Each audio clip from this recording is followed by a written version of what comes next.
Amakuru y'ibiyaga bigari tuyahere mu Rwanda. Abasoreshwa barasaba ikigo cy'igihugu gishinzwe kwinjiza imisoro n'amahoro gukurikiza inama z'umukuru w'igihugu Perezida Paul Kagame zo kugabanya imisoro.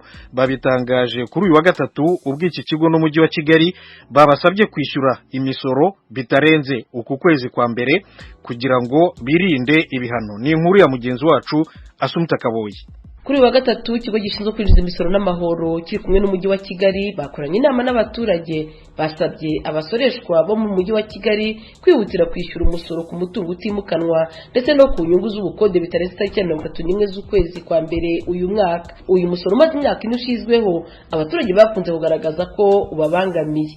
Aba ni bamwe bavuye n'ijwi rya Amerika bo mu karere ka Rwamagana mu ntara y'Iburasirazuba. Ndasorera ubutaka ntacyo bunyinjiriza, ndabusorera ugasanga amafaranga yo gusora ntago ari kuboneka kubera ubutaka ntacyo burimo kumwijira. Niba nta gihindutse ubwo bazakurikiza itegeko rya leta bwisukuye. Ntabwo ni ibintu by'ubutaka imisoro bose mwihangane munayivane cyo ubutaka bwo muhuza bushorera ubusorere ari ubwawe musorere. Abatuye mu mujyi wa Kigali bo basabye abayobozi babo ndetse n'abashinzwe iby'imisoro gukurikiza inama baherutse guhabwa n'umukuru w'igihugu.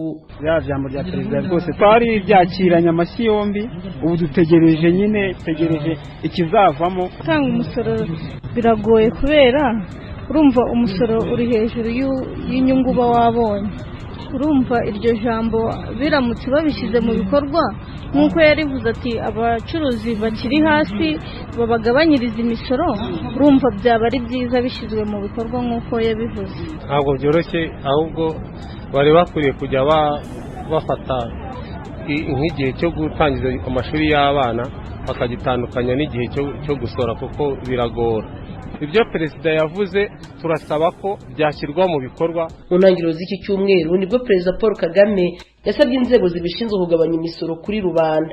Hari mu muhango wo kwakira indahiro ya Perezida mushya wa Sena Bwana Francisco Xavier Karinda. Ku ruhande rw'ikigo cy'igihugu gishinzwe imisoro n'amahoro, Komiseri Ernest Karasira ushinzwe imisoro yeguriwe inzego z'ibanze yumvikanisha ko inzego zibishinzwe zizabyigaho. Ubundi itegeko ry'imisoro y'inzego z'ibanze riteganya yuko umuntu watinze kwishyura umusoro ahanishwa igihano cy'10% ukongeraho n'inyungu z'ubukererwe zari muri 10% bya buri kwezi. Urumva yatinanye umusoro wa leta yagagombye gufata mu gukoresha mu bikorwa bitandukanye akabikoreshereza ibye, niyo mpamvu inyungu zibaho. None utaramenyekanishije ku gihe we agatinda kumenyekanisha nyuma y'itariki 31 hejuru y'ibihano yo gutinda kwishyura hiyongeraho 40% y'amafaranga agomba kwishyura. Umuyobozi w'umujyi wa Kigali Bwana Rubingisa Prudence yumvikanisha ko ikiganiro bagiranye n'abasoreshwa kibaho ibitekerezo byaho bakwerekeza impinduka z'iyi misoro. Ubundi na kimwe kigambiriwe muri gahunda turimo byari kugira ngo tunumve n'ibitekerezo by'abasoreshwa, ese barabihuza bate n'itegeko, imbogamizi zirihe, twumve n'ibitekerezo turabyubakireho kugira ngo nizo mpinduka zaba zikenewe zibe zakorwa. Ntabwo ari umujyi gusa, dufatana n'izindi nzego, mwabonye ko hari n'ubuyobozi bukuru bw'ikigo cy'igihugu cy'imisoro n'amahoro ariko n'abikorera n'ababahagarariye. Iyi gahunda rero ubu turayitangije ku mujyi wa Kigali ko turi bukomeze no ku nzego noneho z'imirenge. Kugeza ubu ibyasabwe n'umukuru w'igihugu ndetse n'abaturage ntibirakorwa kuko bigomba guca mu nzego z'amategeko. Bishatse kuvuga ko inteko ishinga amategeko ariyo yakwicara igahindura aya mategeko agenga iby'imisoro mu gihe byaba byasabwe na guverinoma. Ikigo gishinzwe imisoro n'amahoro kigasaba abasoreshwa kubahiriza ibisabwa kugira ngo batazagwa mu bihano. Komiseri Karasira akibutsa ibihano bibategereje. Ubundi itegeko ry'imisoro y'inzego z'ibanze riteganya yuko umuntu watinze kwishyura umusoro ahanishwa igihano cy'10% ukongeraho n'inyungu z'ubukererwe zari muri 10% bya buri kwezi.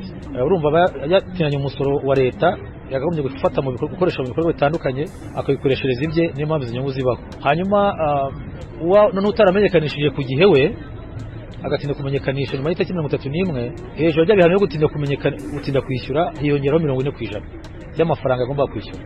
Komiseri ushinzwe imisoro yeguriwe inzego z'ibanze Karasira Ernest yasobanuye ko igipimo cy'umusoro kuri buri nyubako yo guturamo uretse ibituyemo na nyirayo cyashyizwe kuri 1% by'agaciro ku isoko ry'inyubako. inzu nyirayo atuyemo isorerwa umusoro ku nyubako ariko azakomeza atange umusoro w'ubutaka. Umusoro w'ubutaka ubarwa uhereye kuri metero kare ugakuba n'amafaranga ari hagati ya 0 na 80. Ayo mafaranga agenwa na njyanama za buri karere ariko hose usanga atangana. Hamwe usanga bashobora kwishyuza nka 70 kuri metero karimwe, abandi 80, abandi 30 cyangwa na 20 bitewe n'aho akarere gaherereye. Asumta Kaboyi, Ijwi rya Amerika, i Kigali. Asumta, urakoze. Turacyari mu Rwanda ariko noneho mu rwego rw'ubutabera. Kuri uyu wa gatatu rero koko urukiko rukuru rwakomeje kumva abatangabuhamya b'ubushinjacyaha mu rubanza buburanamo na Rutunga Venant uregwa ibyaha bya jenoside. Ni inkuru ya Eric Bagirubusa. Bwana Jacques Nkunda n'umutangabuhamya wa kane muri uku kwezi wumviswe n'inteko iburanisha ku rutonde rw'abagira icyo bavuga ku byaha bya jenoside. Bwana Venant Rutunga aburana n'ubushinjacyaha. Nkunda yemereye urukiko ko nawe yari umukozi w'icyari ikigo cy'igihugu cy'ubushakashatsi mu by'ubuhinzi n'ubworozi Izari Rubona. Rutunga yarabereye umuyobozi. Nkunda yabwiye urugereko rwihariye rw'urukiko rukuru ruburanisha ibyaha byambukiranya imipaka n'ibyo ku rwego mpuzamahanga ko yari ashinzwe ubushakashatsi bwita ku gihingwa cy'igishyimbo mu kigo Izari Rubona. Yabwiye urukiko ko yamenye amakuru ko hari abakozi bakoranaga b'abatutsi biciwe mu kigo cya Izari Rubona. Nkunda iyo avuga kuri Rutunga yumvikanisha ko ari umuntu baziranye.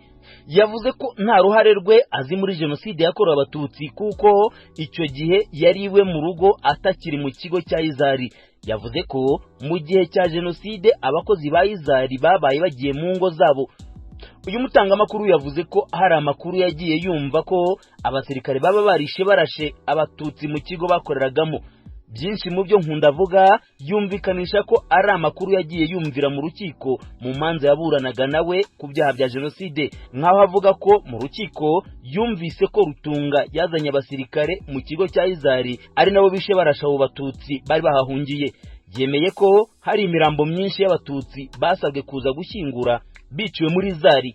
Yavuze ko yari mu nama yayobowe na Rutunga igaruka ku bibazo by'umutekano muke. Gusa avuga ko mu rubanza rwe yumvise ko abajandarume bo kurindira umutekano ikigo cya Izari batumijwe na Rutunga. Nkunda we yakatiwe gufunga ubuzima bwe bwose kubera ibyaha bya jenoside inkiko zamuhamije. Yavuze ko mu myaka 10 yabanze akorera muri Izari Rubona ntaho yigeze abona Rutunga agira uwabanira nabi. Kubera ko yakatiwe gufungwa burundu, uyu mugabo ntiyafashwe nk'umutangabuhamya ahubwo nk'umutangamakuru. Undi mutangabuhamya ni Damascene Mweretsende, nawe yemera uruhare yagize muri jenoside. Uyu ari ku gifungo cy'imyaka 30 muri gereza. Avuga ko abatutsi biciwe mu kigo cya Izari Rubona kandi ko kubwe iyo hataba abasirikare abapolisi batashoboraga kubica ngo babarangize. Uyu mugabo wemeza ko yari umuhinzi yavuze ko aboneye Rutunga mu rukiko. Yabwiye umucamanza ko nta ruhare rw'uregwa azi muri jenoside yakorewe abatutsi mu 1994. Umutangabuhamya Rufose Byukusenge nawe yakatiwe gufunga imyaka 30 muri gereza nyuma yo kumuhamya ibyaha bya jenoside. Yemeza ko yabonye abasirikare barasa abatutsi mu kigo cya Izari Rubona. Uyu nawe aravuga ko abonye Rutunga ari uko urukiko rumumweretse. Yabwiye umucamanza ko yajyaga yumva ko ari we wayoboraga ikigo cya Izari Rubona ariko atamuzi. Yavuze ko ku kijyanye n'uruhare aregwa muri jenoside ntawe yigeze yumva abivugaho. Abatangabuhamya bamaze gutambuka mu rukiko muri uku kwezi ku ruhande rw'ubushinjacyaha barahuriza ku mfu z'abatutsi batazi umubare biciwe mu kigo cya Izari Rubona. Ubushinjacyaha burarega Rutunga ko ari we wazanye abajandarume n'abasirikare mu mugambi wo gutsemba impunzi z'abatutsi zari zahahungiye. Uregwa we akavuga ko yabazanye mu mugambi wo kugira ngo barindire umutekano ikigo n'abari bahahungiye. Rutunga agasobanura ko kuba barakoze ibinyuranye n'ibyo yari yabazaniye atagombye kubiryozwa. Rutunga ubushinjacyaha buramurega icyaha cya jenoside, ubufatanyacyaha mu cyaha cya jenoside, kurimbura nk'icyaha kibasiye inyoko muntu. Uregwa ahakana ibyaha byose. Igihugu cy'Ubuholandi mu 2021 cyamwohereje kuza kuburanira aho bikekwa ko yakoreye ibyaha.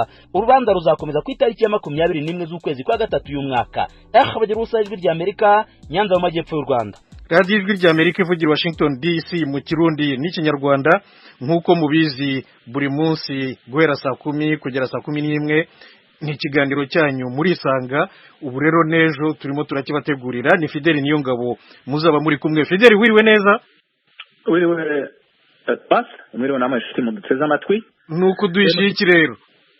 Mu kiganiro muri Isanga ejo tuzovuga ku igenwa ry'umuganwa Ildefonse Rugema yo guserukira inda y'ingoma y'ubwami mu Burundi azotubwira ico bivuze kuri we imigambi afisemwo n'intumbero bifise muri ico kiganiro aho abatwumviriza bazohamagara bakabaza ibibazo bakabaza ico ategekanya mu mabanga bamushinze n'ikibanza c'intwaro c'inda y'ingoma y'ubwami mu Burundi muri iki gihe. Baracyaharanira ko ubwami bwagaruka mu Burundi? Uko abivuga wese ko avuga ko ata politike bashaka, ata icyo barundi imigambi yabo atari ugushiraho kuja muri politike, nta politike ngo ibaraje ishinga, ivyo bashaka ngo nukushibikira cyane cyane ngo ku mico n'akaranga ku Burundi. N'ikibanza c'umuryango c'inda y'ingoma y'ubwami mu Burundi nuku bandanya berekana ico ubwami bwamaze mu gihugu no mu mateka y'igihugu, ngo nta politike ibaraje ishinga sivyo barondera kujamo. Ubu ubwami bwavuyeho burundu mu Burundi mu 1966 nibyo? Yego, hari ku itariki 28 z'ukwezi kwa Munyonyo no kuvuga kwezi kwa 11 umwaka w'1966 muri kudeta y'igisirikare yakuyeho intwaro ya cami ico gihe. Iyo kudeta yari yobowe na Michel Micombero, icyo gihe yari kapitene? Yego, yari kapitene icyo gihe. Nyuma nawe baza kumukuraho hari Major General. Yego, akaba 1966 yakuyeho umwami Mwambutsa wa kane. Radio Ijwi ry'Amerika ivugira Washington DC mu kirundi cy'Rwanda. Fidele rero urakoze, komeza n'umutumirwa mudutunganyirize iyo muri isanga yejo kuwa kane. Urakoze. Urakoze.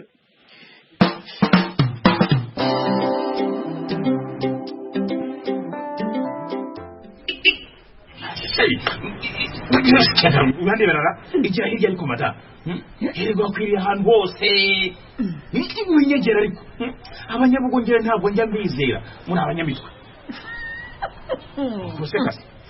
ngo jewe duwibugo yego rata uri umunyarusangi kazi kuko nibo bagenda bimyozora nk'inka zabo nguzi ko nabona ko uri umunyabugo neza neza dore wambaye nkabo uravuga nabi ururimi rw'iwacu ariko abirasi muhumurwa mani shofe wenda abona ashaka uri iwacu rusangi uradutwara neza kandi ndakwizeye mie kwetu ni bugo ndiyo bugo wiki ni ukuvuga ko buri wese muri twebwe yagiye yibeshya ku wundi shofe twigeze kombo taxi yaje. Kombo taxi ni ikiganiro gishya kuri Radio Ijwi ry'Amerika. Muze dutembere mu karere k'ibiyaga bigari na Kombo taxi. Iyi taxi ikorera hafi y'umupaka ishobora gute gutwara abantu baturutse mu mihingo yose kandi bafite byinshi bibatandukanye. Mu maneno ya kuchekesha, Kombo taxi inatuonyesha kwamba watu wa kutoka mbalimbali na watu wa makabila mbalimbali wanaweza kuishi kwa amani. Kombo taxi muyitegurirwa kandi mukayigezwaho na La Benevolencia Royal.